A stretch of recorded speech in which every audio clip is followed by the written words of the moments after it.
नौजवानों, अपनी जिंदगी के मकसद को पहचानो। जिंदगी को प्यार मोहब्बत के नाम पे बर्बाद न करो।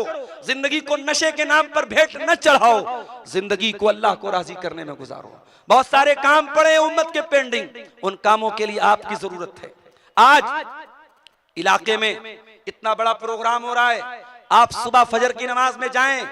अफसोस होता है, अल्लाह का शुक्र है पूरे हिंदुस्तान में घूमता हूं, मैंने मुंबई और दिल्ली जैसे बड़े शहरों में देखा कि वहां बुराई भी है, बेपर्दगी भी है, बेहयाई भी है, फिल्मी दुनिया भी है, मगर नमाज की पाबंदी मैंने देखा। फजर के टाइम मस्जिद में पहुंचा, नौजवानों की बड़ी तादाद मौजूद है। और गांव देहात में जहाँ रात रात भर जलसे हो रहे हैं, वहां फजर की नमाज में बेचारे दो चार बूढ़े मिले, नौजवान आराम से बिस्तर पे सो रहा है। ऐ नौजवान, ये हय्या अलस सलाह की आवाज क्या तेरे लिए नहीं है?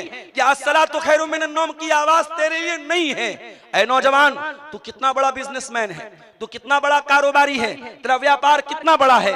अपने कारोबार और अपने बिजनेस से कह दे कि ऐ मेरे बिजनेस, ऐ मेरे कारोबार, तेरी अहमियत अपनी जगह है और अल्लाह की इबादत की अहमियत अपनी जगह है। कारोबार से बढ़ के नमाज है, नमाज से बढ़ के आपका कारोबार नहीं है। अल्लाह कुरान में कहता है, मेरे मुत्तकी बंदे वो हैं, रिजालुल्लाह तुल्हीहिम तिजारतुन वला बैउन अन ज़िक्रिल्लाह व इकामिस सलाह व ईताइज़ ज़का। मेरे नेक बंदे वो हैं, वो कारोबार भी करते हैं, वो लेन देन भी करते हैं, वो बिजनेस भी करते हैं, मगर नमाज का टाइम होता है तो अल्लाह की बारगाह में जाते हैं। तो नौजवानों, अपनी जिंदगी के मकसद को पहचानो। नहीं पहचानोगे तो यूं ही हम जूते खाते रहेंगे और जलील होते रहेंगे। मेरे प्यारे साथियों, नबी ने तारीफ की अबू हुरैरा की कि ए अबू हुरैरा, तेरे अंदर हदीस को सीखने की तड़प है। और फिर नबी ने जवाब दिया कि ए अबू हुरैरा, सुन लो, असअदुन नास बि शफाअती यौमल क़ियामह मन क़ाला ला इलाहा इल्लल्लाहु खालिसन मिन क़िबल नफ्सी। ए अबू हुरैरा, क़यामत के दिन वो खुश नसीब इंसान जिसकी मैं शफाअत करूंगा, जिसको मेरी शफाअत नसीब होगी, वो कब्र परस्त नहीं होगा, वो बुत परस्त नहीं होगा, वो पेड़ परस्त नहीं होगा, वो बाबा परस्त नहीं होगा, वो पीर परस्त नहीं होगा, वो तावीज बांधने वाला नहीं होगा, वो गंडा बांधने वाला नहीं होगा, वो पत्थरों को अपना मुश्किल कुशा मानने वाला नहीं होगा। वो कौन होगा?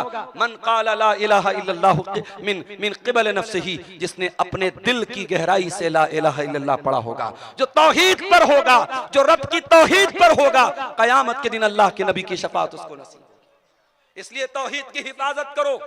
अपनी माओ बहनों से कहना चाहता हूं, मैंने इसी इलाके में देखा है, अब अहले हदीसों में भी बदअकीदगियां आने लगी हैं, उनकी औरतों में भी फजूल रस्म रिवाज और फजूल तवहुमात आने लगे हैं। अपने घर की औरतों पर नजर रखो, उनको कोई ऐसे काम करने की इजाजत न दो। इस उम्मत में शिर्क आएगा तो पहले औरतों में आएगा। अल्लाह के प्यारे नबी फरमाते हैं, सही मुस्लिम की रिवायत है, ला तक़ूमुस साअतु हत्ता तज़तरिब अलयातु निसाई दौसिन हौला ज़िल खलसा। कयामत उस वक्त तक नहीं आएगी जब तक मेरी उम्मत का एक कबीला होगा, कबीले दौस, जो अबू हुरैरा रज़ियल्लाहु अन्हु का कबीला है, उस कबीले की औरतें ज़ुल खलसा बुत के आगे चक्कर लगाएंगी। मुसलमान औरतें बुत का तवाफ करेंगी, बुत के आगे चक्कर लगाएंगी, यानी शिरकिया काम करेंगी। मेरे प्यारे साथियों, आज उम्मत जलील और रुसवा है, उसकी पहली वजह यही है कि हम शिर्क कर रहे हैं। और आगे बढ़िए, हमारी जिल्लत और रुसवाई की दूसरी बड़ी वजह, हम क्यों दुनिया में जलील हैं? क्योंकि अपने मकसद हयात को हमने भुला दिया। हमारी जिंदगी का मकसद क्या हो गया? खाना, कमाना, एंजॉय करना। आज गांव देहात में जाता हूं, वल्लाह दिल खून की आंसू रोता है। इन नौजवानों की जिंदगी कहां बसर हो रही है? कोई नशे में डूबा हुआ है, कोई पॉर्न मूवीज में डूबा हुआ है, कोई ज़िनाकारी में डूबा हुआ है, कोई लवातत के जैसे गंदे घिनौने काम में डूबा हुआ है, कोई दिन रात मोबाइल पर गेम खेल रहा है। ऐ नौजवान, ऐ उम्मत के नौजवान, उम्मत की निगाहें तुझे तलाश कर रही हैं, उम्मत की निगाहें मुंतजिर हैं कि तू कब आएगा और उम्मत के दर्द को महसूस करेगा। और तू गेम में लगा हुआ है, तू ज़िना में लगा हुआ है, तू शराब में लगा हुआ है, तू अपनी जिंदगी के मकसद को भूल के बैठा है। मेरे भाइयों, अपना पेट तो जानवर भी पाल लेता है, अपने बच्चों का पेट तो कुत्ता भी पाल लेता है, अपनी दुनिया की जरूरतों को तो जानवर भी पूरी कर लेता है। जिंदगी इतनी हकीर नहीं है, जिंदगी इतनी मामूली नहीं है। अल्लाह ने हमें क्यों पैदा किया? फरमाया, वमा खलक़तुल जिन्न वल इंसा इल्ला लियअबुदून। मेरे बंदो, मैंने तुम्हें पैदा किया है अपनी इबादत के लिए, अपनी तौहीद के लिए। मैंने तुम्हें इसलिए पैदा किया है कि तुम्हारी जिंदगी का हर लम्हा अल्लाह को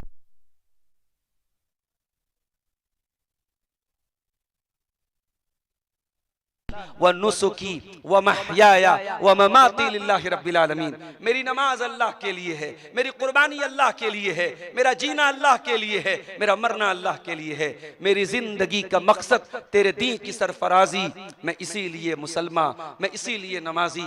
नौजवानों, अपनी जिंदगी के मकसद को पहचानो। जिंदगी को प्यार मोहब्बत के नाम पे बर्बाद न करो, जिंदगी को नशे के नाम पर भेंट न चढ़ाओ, जिंदगी को अल्लाह को राजी करने में गुजारो। बहुत सारे काम पड़े हैं उम्मत के पेंडिंग, उन कामों के लिए आपकी जरूरत है।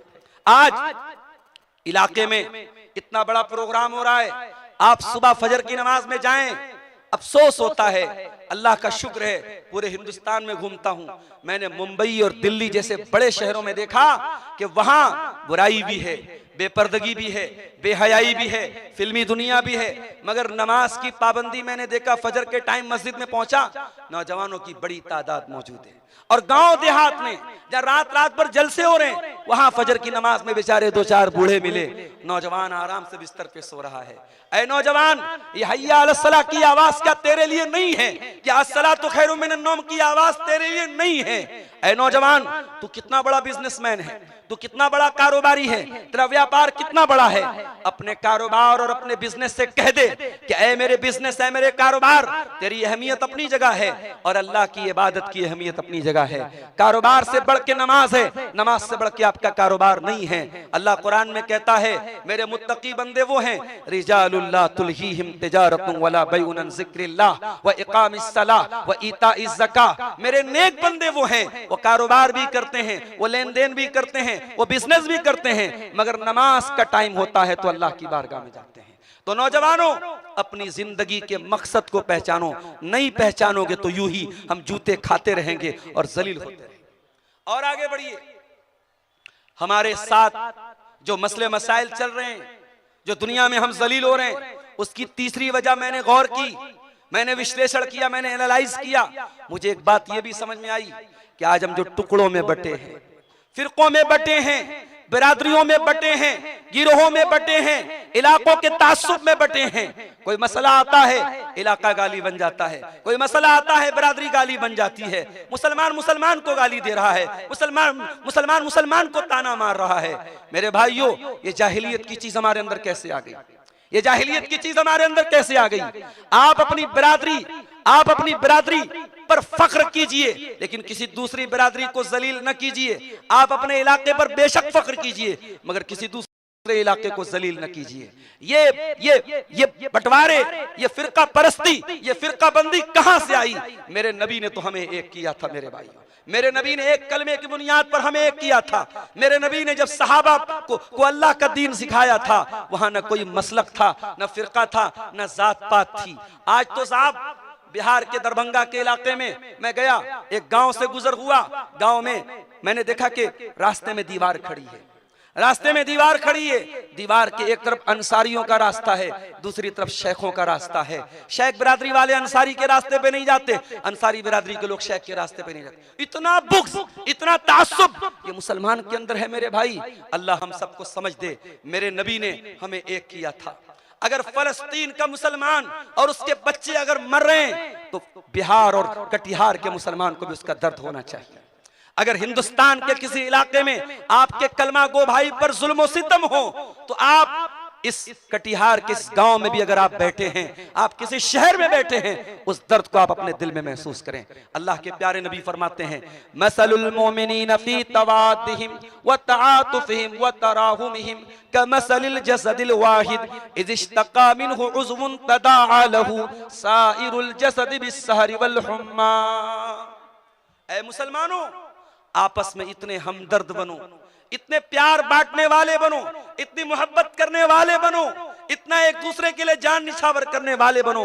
जैसे इंसान का शरीर होता है, शरीर के पैर में कांटा चुभता है, आंखों से आंसू बहता है, पैर में तकलीफ होती है, आंखें रोती हैं, पूरे बदन में बुखार चढ़ जाता है। मेरे प्यारे साथियों, जैसे पूरा शरीर एक दूसरे से कनेक्टेड है, जुड़ा है, मुसलमान मुसलमान से कनेक्टेड होना चाहिए। इतनी यूनिटी आपके अंदर होनी चाहिए, इतना ही नहीं, अल्लाह के प्यारे नबी ने एक दूसरी हदीस में फरमाया, अल मुमिनु लिल मुमिनि कल बुनियान यशुद्दु बाज़ुहु बाज़ा, कि मुसलमान के लिए एक इमारत की तरह, एक बिल्डिंग की तरह होना चाहिए। एक पिलर दूसरे पिलर को ताकत दे रहा है, एक छड़ दूसरे छड़ को ताकत दे रहा है, एक ईंट दूसरी ईंट को ताकत दे रही है। मुसलमान एक दूसरे को सपोर्ट करे, एक दूसरे का मददगार बने, इत्तेहाद पैदा करो मेरे भाइयों। नहीं करोगे तो अंजाम सुन लो, वला तकूनु कल्लज़ीना फर्रकू दीनहुम वला तकूनु कल्लज़ीना फर्रकू दीनहुम व कानू शिया। अल्लाह कुरान में कहता है जो टुकड़ों में बट गए, ऐ नबी आपका उनसे कोई ताल्लुक नहीं है। नबी भी नाराज होंगे, अल्लाह भी नाराज होगा। इस फिरका परस्ती से आओ, इत्तेहाद अपने अंदर पैदा करो, जहां तक हो सके मिलजुल करके रहो और आगे बढ़िए। उम्मत की जिल्लत और रुसवाई की एक बहुत बड़ी वजह यह भी है, उम्मत ने और हम सब ने अपनी फिक्र और चिंता का महवर किसको बनाया? दुनिया को बनाया।